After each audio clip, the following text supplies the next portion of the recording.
Okay guys, today I'm going to be replacing a wheel bearing hub on this 2001 Chevy Silverado. And what I got is a Timken. I recommend buying a name brand bearing. If you buy a cheap Chinese made bearing, you're probably going to have trouble in a year or two. Whereas Timken bearing, made in USA, it's going to last a long time. Okay, first thing you'll need is a 22 millimeter. Get your lug nut cap off, your center cap off. I'm using an impact wrench.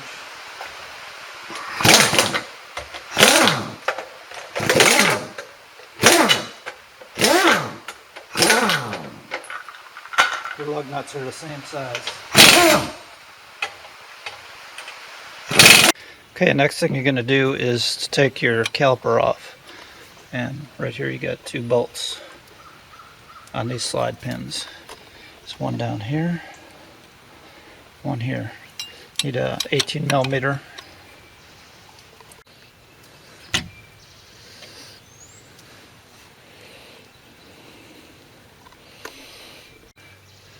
Okay, once you get your slide pin bolts out, just lift up on the caliper.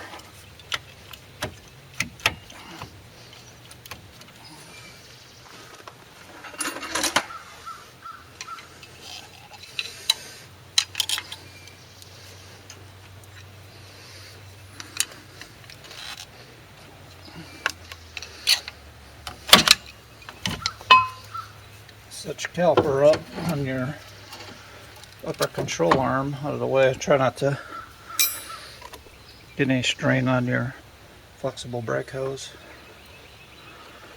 Then just take your brake pads out.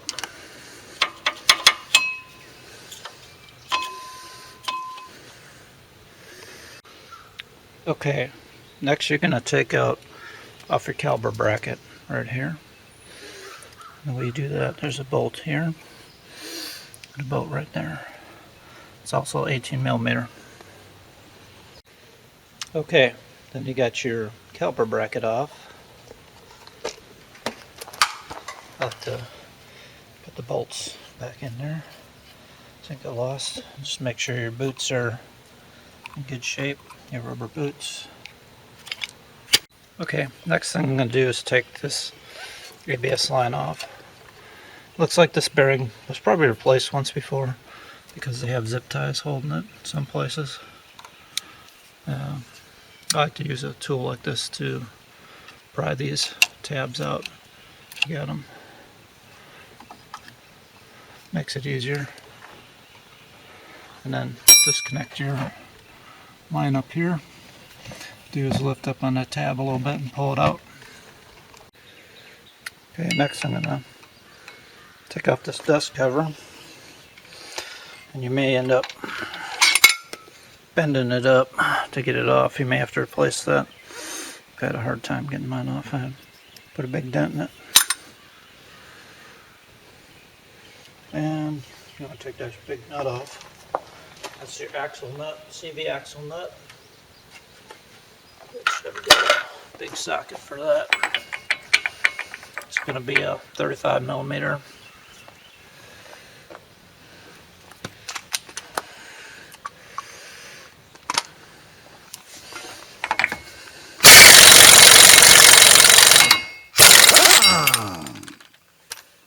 Like that. Once you get your axle nut off, you're able to push in on your axle a little bit. Find out later when you're taking the wheel bearing hub off, you may have to push in a little bit to get that out of the way. Okay, next you're going to want to take off your 3 bolts that hold your wheel hub on. There's one down here, one up on the top, another one on the bottom over here. Use a 15 millimeter for that.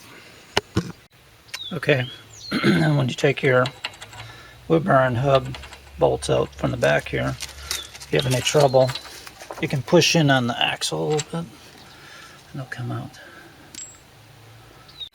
Okay, once you got all them bolts out, everything disconnected, I leave my nut on a little bit here. And I'm going to take a 4-pound hammer and get it right here. See if it comes out. A lot of times they're rusted in there. If you live in the Rust Belt, if you live in the South, you're probably okay. But you don't use a lot of salt.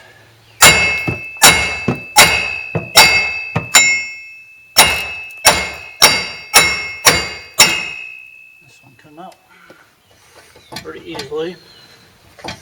So it's all loose now. All I gotta do is work that off.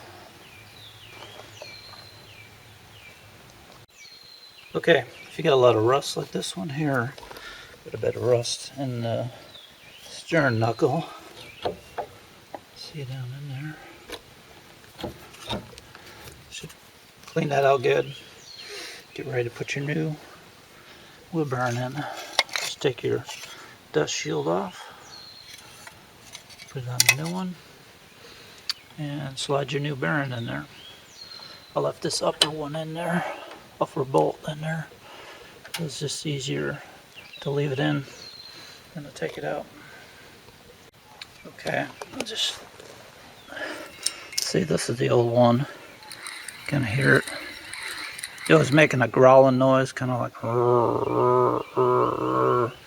as you're going down the road. You can hear that. It's a little loose. New one. It's nice and tight.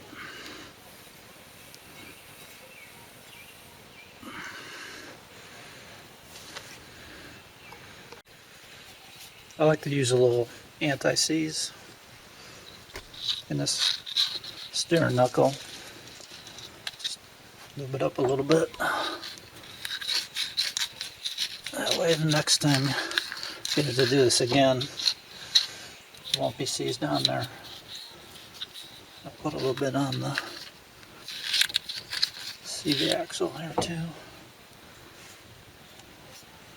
Threads there.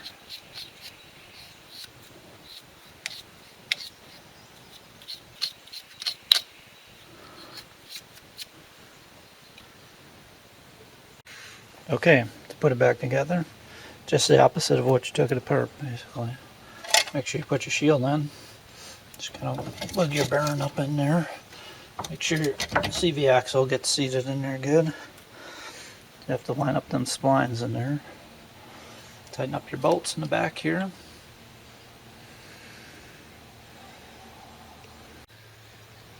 I like to get this top one in first. Get that started. The bottom ones are usually easier.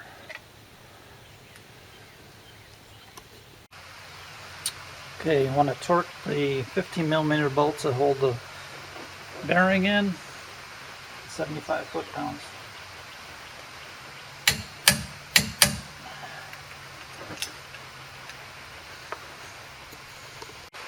Okay, just hook up your ABS line exactly where it was and plug it in the connector up here.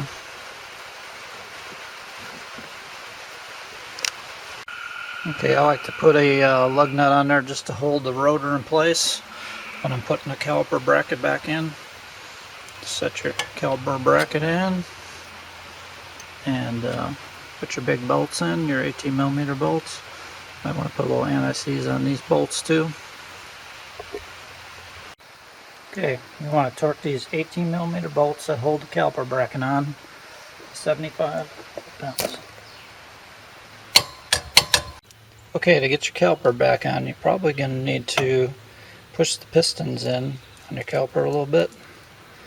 I've got a tool for that, or you can use a big C-clamp. Just put your C-clamp on here and press them in a little bit.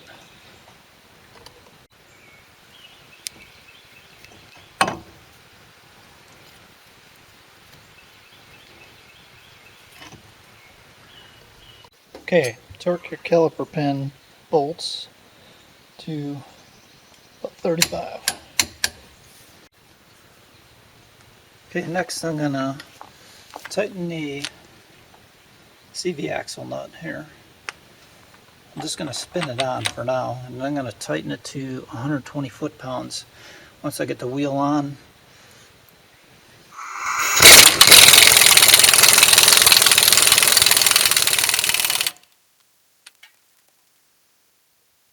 okay, next you can put your wheel back on.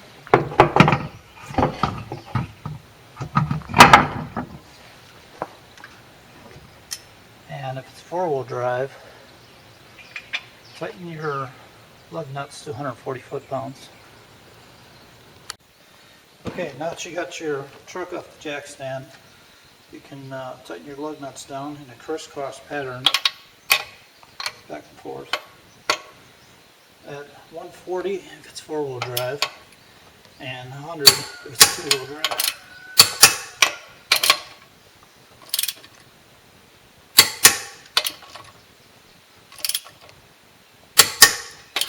These lug nuts, I just spun them on with the impact wrench. Get them started by hand, but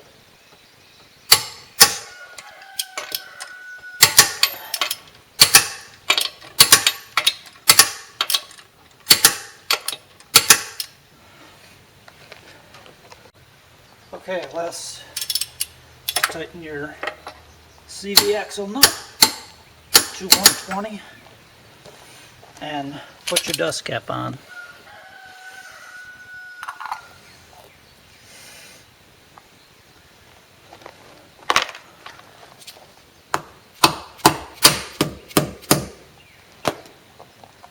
And that's it, you're all done. Okay, before you drive your truck, you're going to want to press on the brake pedal a few times, because you push the piston in to get the caliper back on, so you have to push those pistons back out again. So just pump your brakes a few times before you drive it. You have no problems. They'll push that piston right back out. Put your center cap on, and that's it, you're all done.